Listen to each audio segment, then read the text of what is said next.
So you probably know this. It's illegal to punish a child at school by striking them, hitting them. Corporal punishment is not legal, but it's still happening.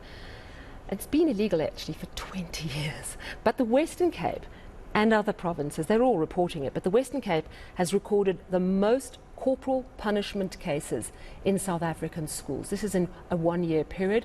85 cases reported, followed by the Free State with 53 cases, Gauteng 35 cases of corporal punishment.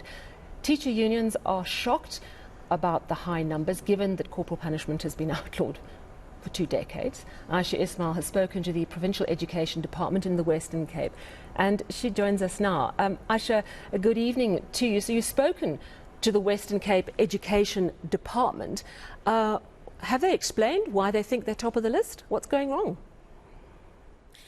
So, Sally, I spoke to Brona Hammond from the Western Cape Education Department, and she's the spokesperson, and she was saying that they're not surprised that they're at the top of the list, and she didn't mean this in a positive way, but what she's saying is that the Western Cape has very good mechanisms in place in terms of reporting, and she says that parents and teachers and pupils alike do not hesitate to report cases like this. She's also talking about a hotline where parents and pupils can report teachers for corporal punishment, and she believes that because there are proper reporting mechanisms in place in this province, the numbers appear to be higher here than anywhere else in the country.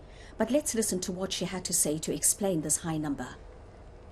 We have got several mechanisms in terms of and protocols that teachers and schools must follow in terms of reporting incidents of corporal punishment or any abuse or assault of a child. It is in our Children's Act, and it is required by teachers and educators and staff to report it immediately.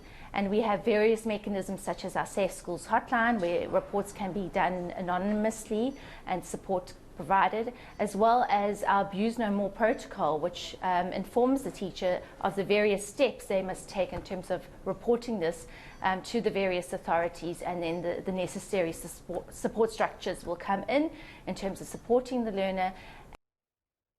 All right, so the Western Cape authorities are saying it's not that we actually have more of a corporal punishment problem in our schools, we just report it more. But tell me, Ayesha, why is it still happening? What is their understanding of why? And in fact, my producers just told me, in fact, it was outlawed in 1996, so it's well over 25 years. Why is it still happening? What's going on? Well, clearly, Sally, we still do have a problem in our schools, and I spoke to one of the trade unions earlier today, and the representative was telling me that the code of conduct for learners, as he put it, for pupils, as we prefer to call them, he says the code of conduct tells pupils what they should not be doing. And he says, as we know, children often want to go and break the rules. So he says we need to have a rethink about how we deal with children. He says perhaps instead of having a code of conduct, we need to have a code of values. What also came out very clearly from the Education Department and from the trade teacher unions was that discipline starts at home, and therefore parents cannot abdicate their responsibilities and expect teachers to deal with ill-disciplined children. But at the same time, he is saying that under no circumstances will any teacher trade union tolerate corporal punishment, but of course it is still happening. And again, he says that we need to look at how we can change these, change the mindsets of learners as well as teachers. And also, Sally, unfortunately, we do have a culture of violence in our country, and we see how aggressive people are in our country. And of course, you often find that pupils at school do not know how to deal with conflict. And so what do? They become aggressive, and teachers sadly react to that. But let's listen to what Brona Hammond had to say about this. But then there is also the other aspect of it where a teacher feels helpless. We have had a lot of disciplinary issues in our schools. of late, especially coming out of COVID. We are seeing an increase in disciplinary issues and behavioral issues.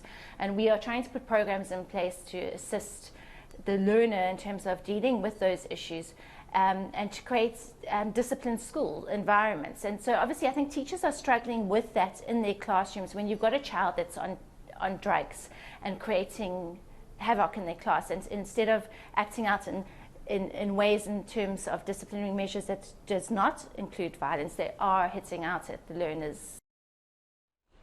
Yeah, I mean, certainly I would imagine that there is something to be said about children who are violent, but the reality is the parents, the teacher is the adult. So it'll be very interesting to explore this a little bit more. Thank you so much for that report, Ayesha Ismail. I'm going to be speaking to Enoch Rabotabi, who is the Chief Director for the National Institute of the Curriculum and Professional Development, later in this hour on this very subject.